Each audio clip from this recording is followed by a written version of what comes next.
Dr. Swaroop, mental conditioning and peak performance coach.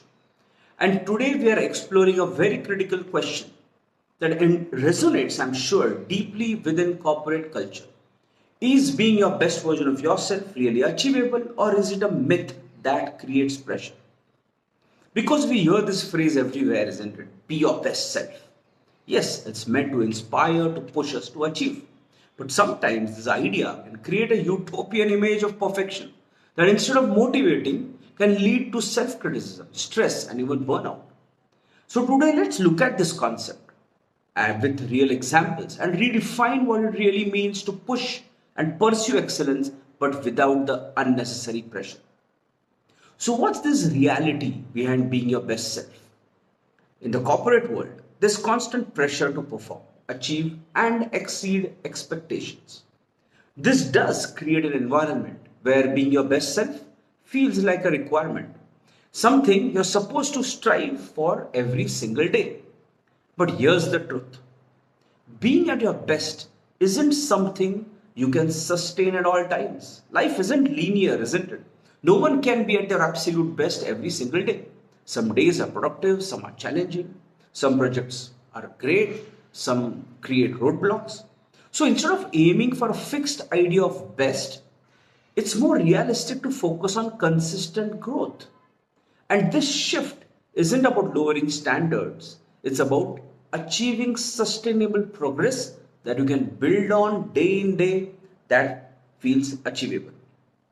For example, I had Raj who came to me recently for his peak performance mindset. And as I started the program, I realized that his aim was to be a peak performer and achieving for perfection. And Raj was known for his commitment to excellence. He was constantly pushing himself to go beyond. He was aiming to be his best self in every project. And actually, he was striving to be the blue-eyed boy of his actually company VP. And therefore, longer work hours, extra responsibilities, and rarely taking breaks. Initially, this drive did lead to success. He received recognition, promotions, he even had praise from his peers, including his boss, the VP. But over time, this pressure to maintain his best version took a toll. Raj began to feel exhausted and still believing that he had to keep pace, he felt taking a break was falling short. And that's when things didn't go perfectly, and even small setbacks began to look like failures in his mind. Eventually, he came into a point of burnout, and this left him drained, disengaged. And he realized that this is unsustainable because it's built on a notion that perfection was the only way to succeed, which we know is not. And so, as we embarked on developing his elite athlete mindset, Raj could shift his focus slowly to realistic goals, allowing himself room for imperfection, to adapting his mindset for looking at a more balanced path. Instead of trying to be at his best every single day, he focused on steady progress, healthy boundaries. His shift didn't lower his performance, mind you, it actually improved his productivity.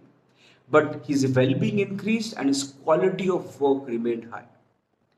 And the key point, I think, so in this example is that the idea of being your best self can sometimes lead to a pressure filled approach where there is no room for balance or recovery. And I think so, Raj's story shows us that sustainable success doesn't come from perfection, but from steady, adaptable growth. Let's look at another example. Priya, who was a marketing director of a very growing supply chain firm. She was ambitious, innovative, and she was known for delivering high quality work. But her drive to be at her best self often led her to resist change, and any deviation from plan was wrong for her. And she was incredibly organized and she expected her projects to be as planned. In fact, I could feel it through my first few conversations with her. Even before she signed up for this program, I could feel her push with no compromises allowed.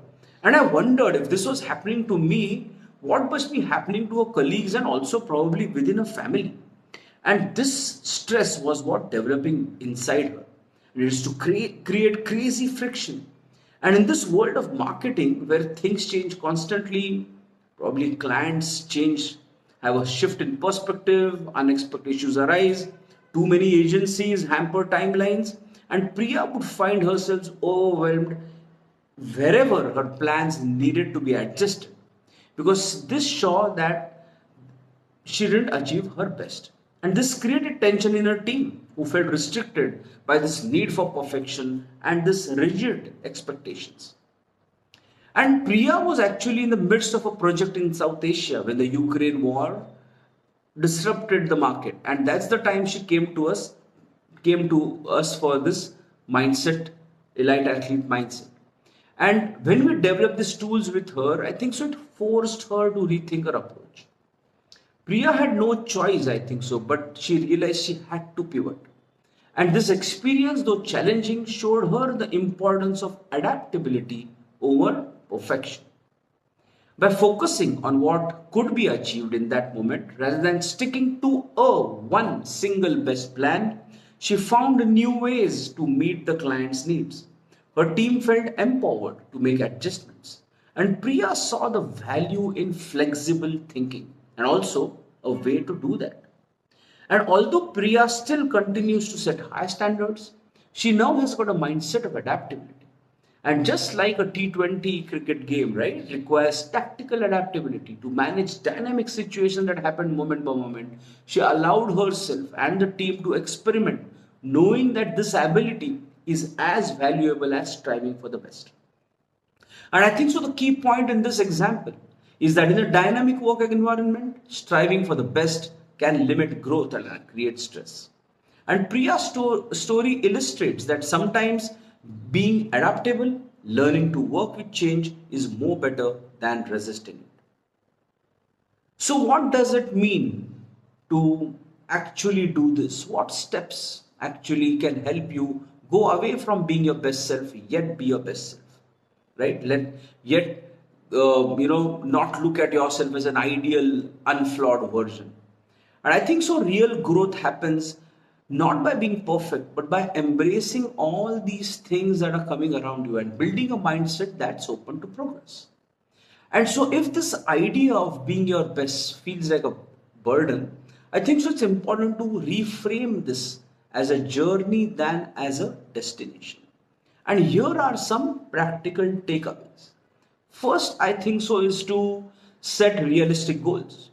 Actually, creating small, achievable goals. I think so is very important because it allows for the second step, allowing room for imperfection. Because you're embracing every step, and if it doesn't go as a setback, but not as a setback, but as a something to keep learning from and going ahead. And this allows us to go to the third step, which is allowing you to adapt. And this adaptability becomes your real strength because now you are changing according to the circumstances and getting better result than what you expected. And finally, it's all about celebrating progress over perfection, recognizing small wins and keeping in the same thought process that you and your team want to do, acknowledging that all of this is going to help in maintaining your motivation and resilience to the challenges. But these 3 4 points are simple talk. Remember, for real change to happen, the most question is what should I do? And therefore you can do a DIY, do it yourself approach to develop these mental skills. Go look at YouTube videos, read books. But it really doesn't work beyond a certain limit, right? You need to have a plan that really works for you. And for that to happen, you got to make that change happen within yourself, isn't it?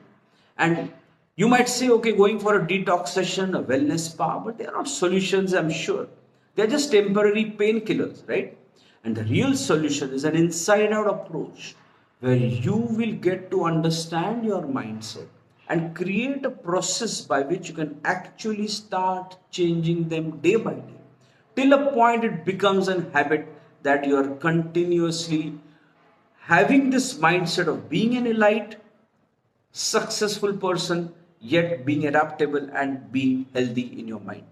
Remember, I always say, train your mind the way you train your body and skills. Embrace this journey. Remember what it means to be your best. Pursue excellence, but something that's fulfilling and realistic. Dr. Swaroop signing off. See you soon.